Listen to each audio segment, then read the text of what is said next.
lugar, tudo que Deus vem falando com boas palavras, não é porque só as palavras foram boas que Deus falou. Às vezes a palavra também é amarga e Deus continua falando, mas a manifestação de Deus está nesse lugar, amém? Eu estive aqui em julho de 2022, hoje eu estava vendo a data, né? Eu tenho bastante tempo, foi uma bênção, foi uma noite inesquecível, como também será essa tarde de segunda. Que Deus continue abençoando nosso amigo e irmão pastor Maxwell, sua esposa, pastora Patrícia, nesse lugar chamado Terra de Avivamento. Avivamento é tudo aquilo que traz vida, que gera vida. O interessante, enquanto eu estava sentado ali, a semente para gerar vida, ela tem que ser quebrada. Então, se a semente não for quebrada, ela não vai frutificar. Então, para que dê fruto, primeiro Deus quebra. Eu vou repetir. Para que dê fruto, primeiro Deus quebra. Mas até o quebrar de Deus é bom, já que a sua vontade é boa, agradável e perfeita. Então você pode dizer para o seu irmão: Deus sabe por que está te quebrando.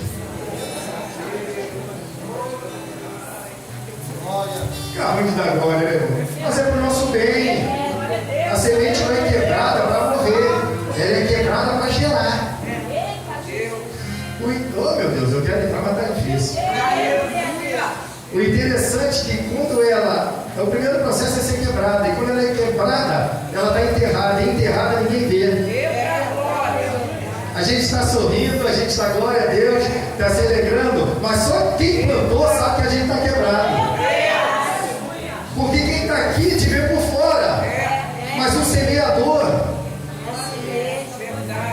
ele manda te dizer: fica tranquilo, porque quando tu gerar fruto, você vai agradecer o dia que foi quebrado. Amém, irmãos?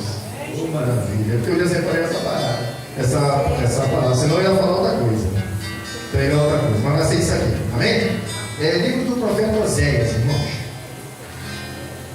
Oséias, capítulo número 13, versículo 5. Oséias 13, 5 e o 14, 5. Abre e deixa aberto. A gente vai ler dois versículos, um no capítulo 13, outro no capítulo 14. Eu tenho certeza que vai ser a resposta de Deus para a sua vida. Livro de Oséias, capítulo 13, verso 5 e capítulo 14, verso 5 também.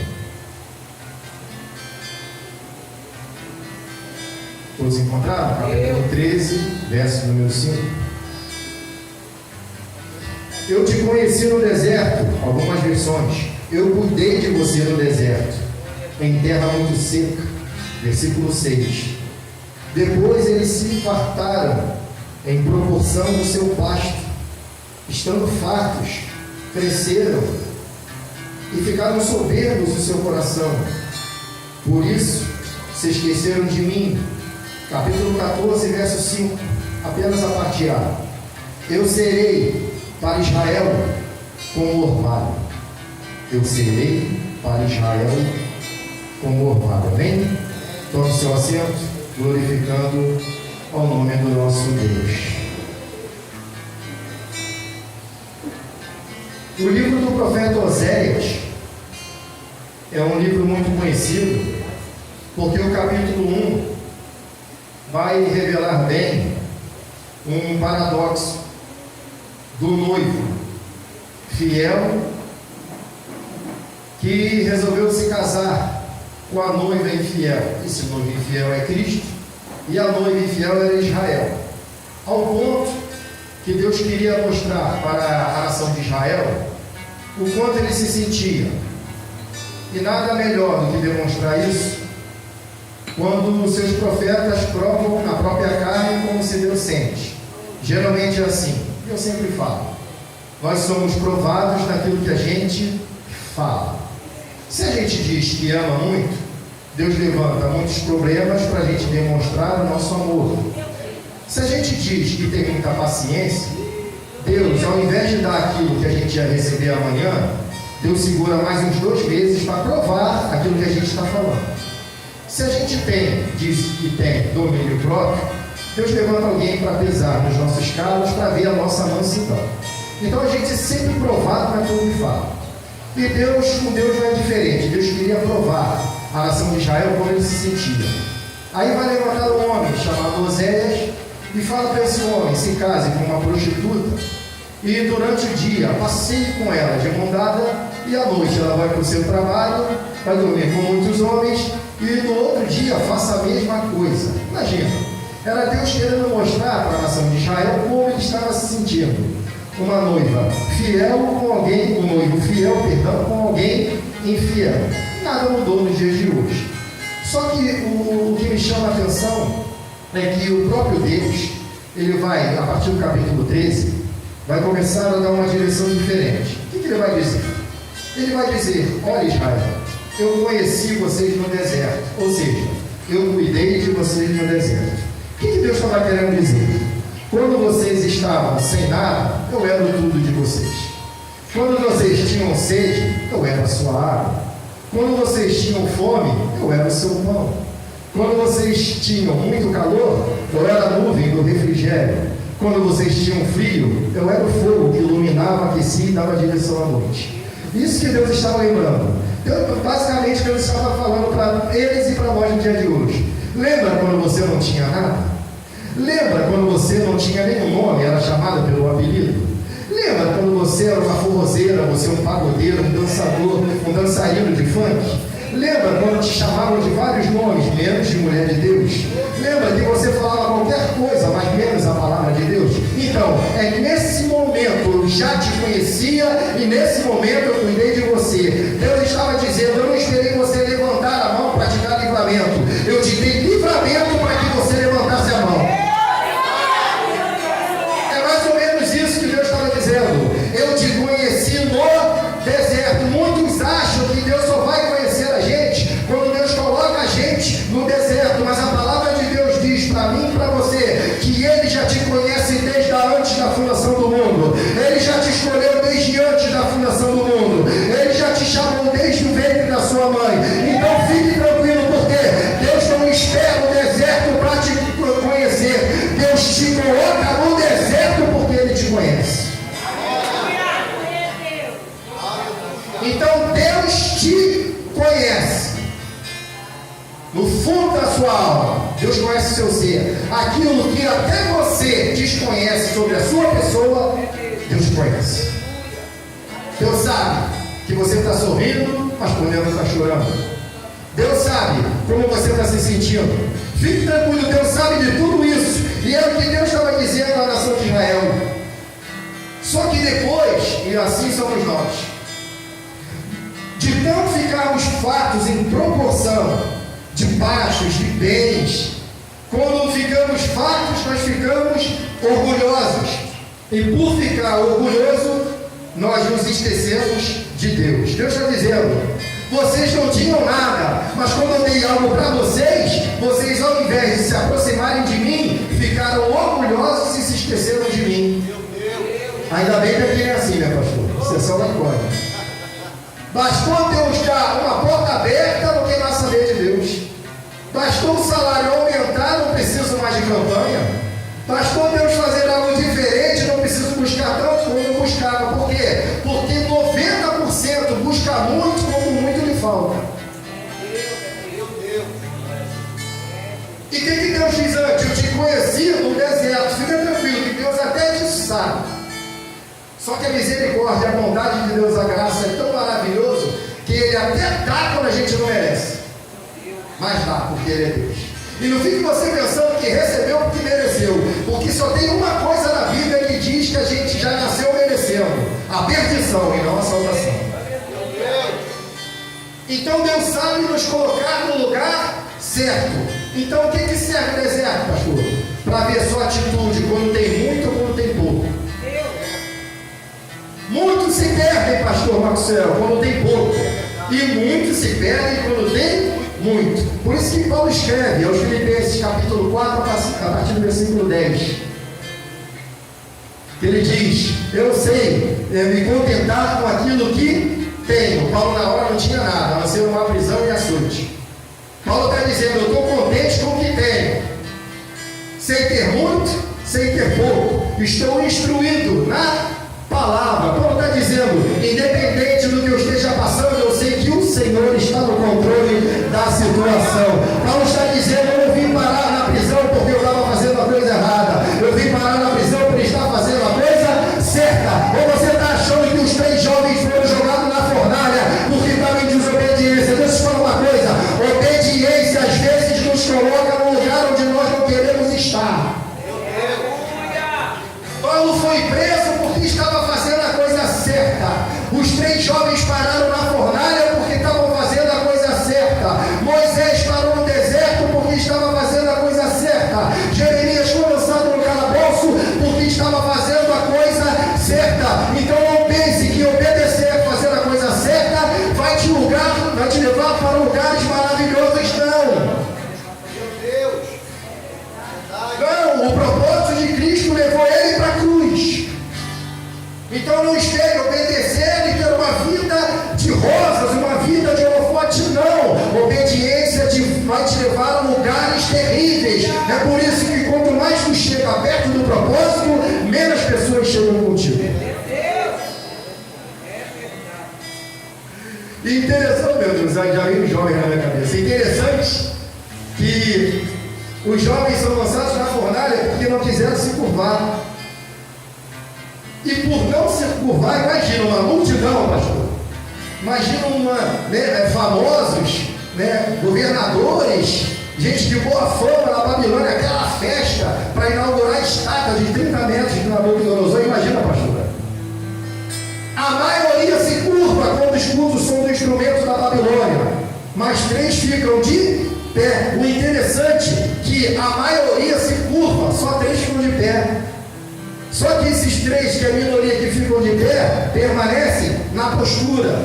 E geralmente quem permanece de pé chama mais atenção do que quem se prostra para a Babilônia. Você já viu? Quer chamar atenção? Esteja na Babilônia, mas permaneça de pé. O som da Babilônia não muda princípio. O som da Babilônia não muda caráter. O som da Babilônia não muda direção. Esses jovens estavam dizendo: nós estamos preparados para morrer, não para pecar. Aleluia! Eu morro, mas morro fazendo a coisa certa, não para agradar a Babilônia. Deixa o som da Babilônia tocar, deixa os comandos da Babilônia falar, deixa se levantar decreto, permaneça de pé. Por quê? Interessante que nessa festa Deus se manifesta, mas na fornalha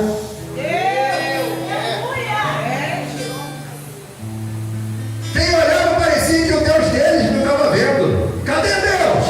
Sumiu. Deus não gosta de se apresentar em festas. Deus gosta de se manifestar na fornalha. Oh, glória! Porque o que é possível para o homem até resolve, mas na impossibilidade é que Deus aparece. Quando o médico diz: não tem mais jeito, quando o homem diz: a porta fechou, quando o mundo diz: não tem mais jeito, não pode, não vai, Deus está dizendo: eu estou aqui ainda no controle, eu ainda sou o Senhor de todas as coisas. Fique tranquilo, porque quando Deus não aparece na festa, Ele aparece na fornalha. Quem está entendendo essa palavra, abre a boca, levanta a mão para o céu e dá um glória para o Senhor. Cuidei de vocês no deserto, alimentei vocês, dei direção, dei refrigério. E quando vocês ficaram fartos de tudo que eu dei, vocês me deram as costas, ficaram orgulhosos e esqueceram de mim. Aí vem a promessa de Deus, porque se tem uma coisa que Deus não tolera, é rival. Deus não vai te dividir com ninguém. Vou repetir: Deus não te divide com ninguém. Deus não tolera rivais. Então o que Deus estava dizendo para Israel? Ele vai fazer uma promessa, e é muito interessante. Ele diz: se arrependam, porque a promessa é de perdão para vocês. Isso é maravilhoso. Por quê, pastor? Porque se vocês se arrependerem, eu serei para vocês como orvalho. Fica até esquisito, né? Eu serei para vocês, porque se essa promessa se enquadra para Israel, eu creio que para todo aquele que nele crê, ele também será um orvalho. Imagine se Deus chegasse para você e falasse assim: irmã, eu serei para a senhora como orvalho. O que a senhora ia pensar? Orvalho? Por que Deus se manifesta desse jeito? Deus se manifesta no fogo, Deus se manifesta no vento, na água, Deus se manifesta no deserto. Mas aqui Deus estava dizendo para aquele povo: eu serei, e aqui eu vejo no futuro, por isso que a palavra é profética. Deus não estava dizendo eu fui, Deus não estava dizendo eu sou, Deus estava dizendo eu serei. Por quê, pastor? Porque o que Deus foi, ele não precisa provar. Porque o que Deus é, ele não precisa provar. Agora, aquilo que ele será, eu ainda não vi. E tem muita gente que só crê vendo. Ele está dizendo: ainda que você não esteja vendo, eu serei. Como orvalho. Ou seja, o teu arrependimento, o meu, vai trazer restauração. Repita comigo: restauração, refrigério e crescimento. Pastor, por que Deus vai se apresentar como orvalho? Eu fui estudar, irmão, algumas características do orvalho. O orvalho também é muito conhecido como sereno, mas Deus aqui não fala de sereno, ele fala de orvalho.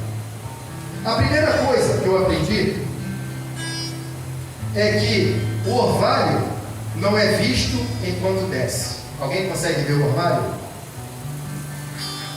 Alguém consegue ver descendo? Me responda. Sim ou não? Não. Ninguém vê o orvalho descendo. A primeira coisa que Deus estava dizendo: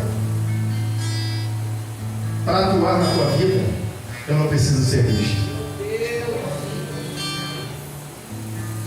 Vou repetir: para trabalhar na sua vida, eu não preciso ser visto. Gênesis capítulo 39 diz que o Senhor estava com José. Eu não vi profeta, eu não vi visita de anjo, eu não vi nada, mas o texto diz que o Senhor estava com ele. Deus está dizendo para pessoas nessa tarde: não fique esperando ver algo sobrenatural para achar que eu estou agindo. Por quê? Para mostrar que eu estou agindo, tem momento que eu não preciso ser visto, porque quando a gente vê muita coisa, acaba se atrapalhando. Você já viu? Para uns Deus se manifesta, para outros Deus dá enquanto dorme. Porque tem muito irmão que acordado atrapalha Deus. Por isso que o salmista diz que o Senhor dá os seus enquanto dorme, porque dormindo você está ajudando a Deus. Que tem muito irmão que Deus fala que vai fazer, quer se antecipar, quer fazer com o seu próprio braço. Fique tranquilo, Deus não precisa da ajuda de ninguém. Deus precisa de alguém que ouça e permaneça na sua vontade, porque vai bater de frente com o inimigo, vai entrar no campo do inimigo. Fica tranquilo, porque quando você for, é porque Deus já esteve lá. Então Deus estava dizendo: eu não preciso ser visto. E a fé é o firme fundamento daquilo que eu não vejo, mas espero. Deus estava dizendo: não está me vendo, mas continua acreditando. Pastora, não está vendo nada acontecer, mas continua acreditando. Quem disse? Onde está na Bíblia que eu preciso ver para acreditar? Eu creio mesmo sem ver, porque eu não estou vendo, mas eu estou sentindo. É igual o vento. Você está vendo o vento, mas está batendo uma brisa fresca aí. É ele dizendo: você não está vendo nada acontecer, mas eu estou trabalhando. Eu estou trabalhando. Jesus disse: eu trabalho até agora e meu Pai também. Deus está trabalhando. Pastor, não estou ouvindo barulho, que bom. Pastor, não estou vendo nada acontecer, que bom. Fica tranquilo, você não precisa ver para crer, creia para ver. Deus está trabalhando. Só que o fato de Deus estar agindo, é bom Deus agir, irmão? Sim ou não? Sim. O fato de Deus estar agindo, pastor, não significa que Ele esteja fazendo aquilo que eu quero. É assim? Alguém chega para você, olha, Deus está agindo. Você imagina o quê? Ele ouviu o que eu pedi e está fazendo conforme eu quero. Eu falo, olha, o fato de estar agindo não significa que Ele vai fazer do jeito que você quer. Senhor, eu quero um casamento. Aí imagina logo aquele varão. Aí Deus fala assim, vou te dar um casamento. Mas Ele falou que vai te dar aquele. Você nem tem como crer isso aqui. Você pediu um casamento. Senhor, eu quero ser feliz. Aí tu memoriza aquele. Só que a felicidade não está com aquele. Porque o projeto não é teu, o projeto é de Deus. Você pediu felicidade e casamento. E Efésios 3:20 diz que aquele que é poderoso para fazer muito mais além daquilo que nós pedimos ou pensamos, segundo o poder que nós opera. Eu pedi uma loura de olho azul. Olha que coisa linda, Deus me deu muito além daquilo que eu pedi. Bate palma para Jesus, hein? Eu pedi. Olha o que Deus me deu, coisa maravilhosa que eu nem merecia receber. E ela falou, Senhor, não quero mais um branquelo, não.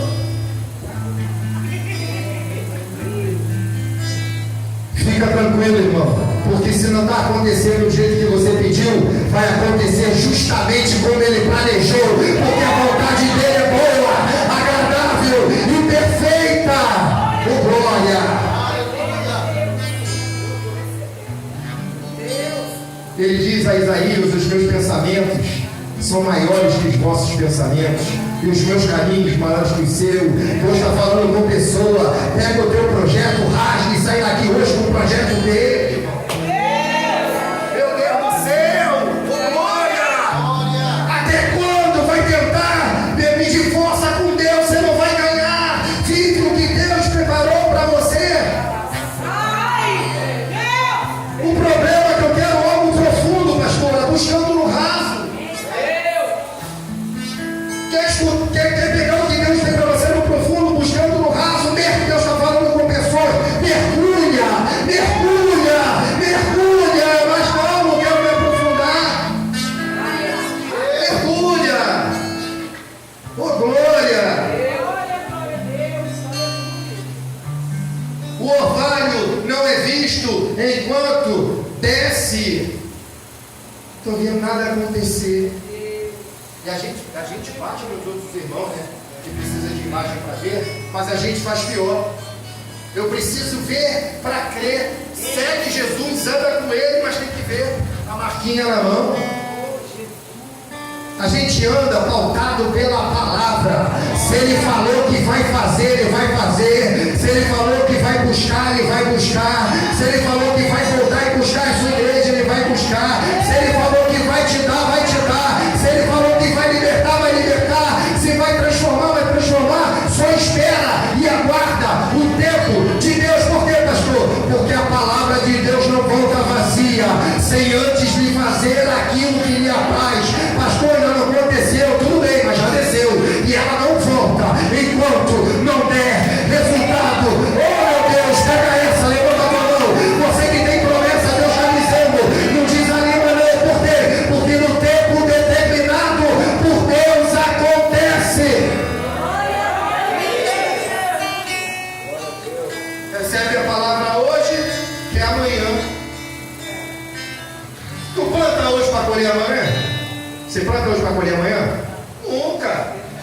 Você depende de várias coisas. Chuva, sereno, tempo, regar. O problema é que a gente se apressa em colher e se esquece de regar. Regar, irmão, gera tempo. Ficou assim do dia para o outro? Não.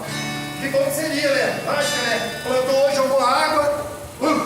Gênio da lâmpada. Não é. Custa tempo, pastor. Enquanto não come o fruto, rega.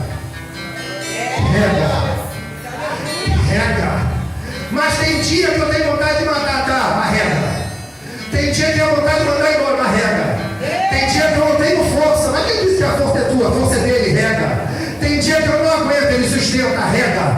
Tem dia que eu não posso, mas ele pode, rega. Tem dia que eu não digo, não vou fazer mais, ele faz muito mais do que queria. Rega, continua regando, porque vai dar resultado daquilo que vai ser comigo.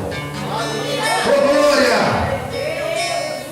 Segunda coisa, o orvalho não desce durante o dia. O orvalho só desce à noite. A noite fala de quê, irmãos, na Bíblia? Choro, dor, lágrima, sofrimento, aflição. Por isso que o salmista diz: o choro pode durar, mas a alegria... Então, geralmente, o choro vem quando ninguém está vendo. As lágrimas vêm quando ninguém está vendo. Ou chora no banheiro, ou vira para o lado na cama, chora, ou chora sozinho. Ninguém está vendo, mas no céu. Então ele está dizendo que durante a noite, enquanto você chora, enquanto você tem dor, aflição, ninguém está vendo, ele está descendo. No momento que todo mundo te abandona, ele se apresenta. No momento que todo mundo te esquece, ele fala: eles esquecem, eu nunca me esquecerei de ti. Até a mãe pode abandonar o filho, como diz Isaías. Até a mãe pode esquecer, e é o amor de mãe, o maior amor que tem na terra. Mas ele fala: mas eu, glória, nunca me esquecerei de ti. Ele é tão misericordioso que a gente esquece dele, mas ele não esquece da gente. Você esqueceu de mim por um tempo. Você andava ocupado com trabalho, com casa, com família. Até esqueceu de mim. Mas ele diz: eu nunca me esquecerei de ti. Sabe por quê? Porque o teu nome está lá anotado no livro da vida. Por quê, pastor? Porque você tem promessa. Eu posso prometer uma coisa aos pastores e não cumprir, mas ele, aquilo que ele promete, está para nascer. Quem vai anular o que Deus prometeu? Está para nascer. Quem cancela a promessa de Deus? Não se escandalize, não. Nem você tem poder de cancelar o que Deus prometeu. Nem você consegue. Você já viu? Amanhã vou fazer isso, vou fazer aquilo, vou fazer isso, vou lá na casa da irmã, vou fazer uma visita, vou em Campo Grande. Chega no outro dia, não faz nada do que planejou. Por que, pastor, que eu não fiz o que eu planejei? Porque você vai viver o que ele já determinou.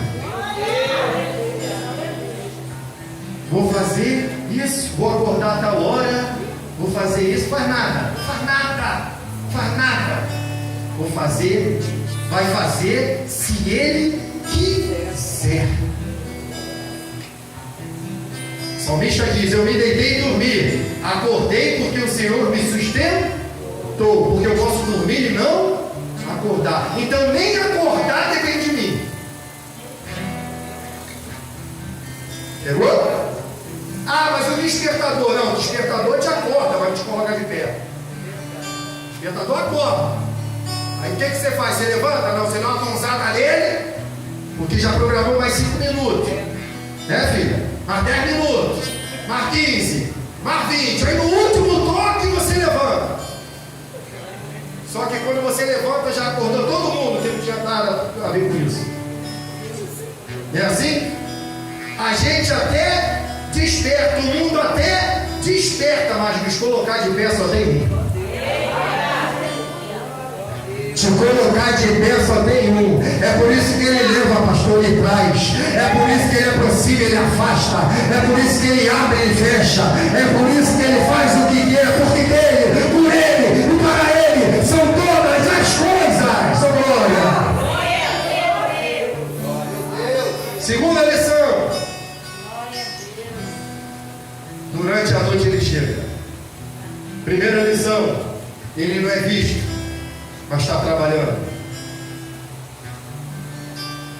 Outra lição do orvalho. O orvalho vem de baixo para cima? O orvalho vem de baixo para cima? O orvalho vem de cima? É Deus dizendo: não coloque tua expectativa naquilo que é terreno. Coloca a tua esperança naquilo que vem de cima. Sabe por que tem tanta gente frustrada e decepcionada nas igrejas? Porque bota a confiança em mim, no pastor Maxwell, na pastora Patrícia. Não que nós não devemos confiar em pessoas, não. Mas primeiro a gente tem que confiar nele, porque através dele ele vai usar. Não, porque eu conheço o dono de lá. Dá o currículo. Eu já fiz isso. É certo, é garantido. O cara lá é o cara. Só que eu dei para o dono, mas não dei para o Senhor. Aí quem não deu para o dono entrou. E o bobo ficou de fora. Em primeiro lugar, lançai sobre ele a vossa, porque ele tem cuidado. Ele está dizendo: lança para mim os teus problemas, que eu tenho cuidado de você. Ele não fala: eu cuidarei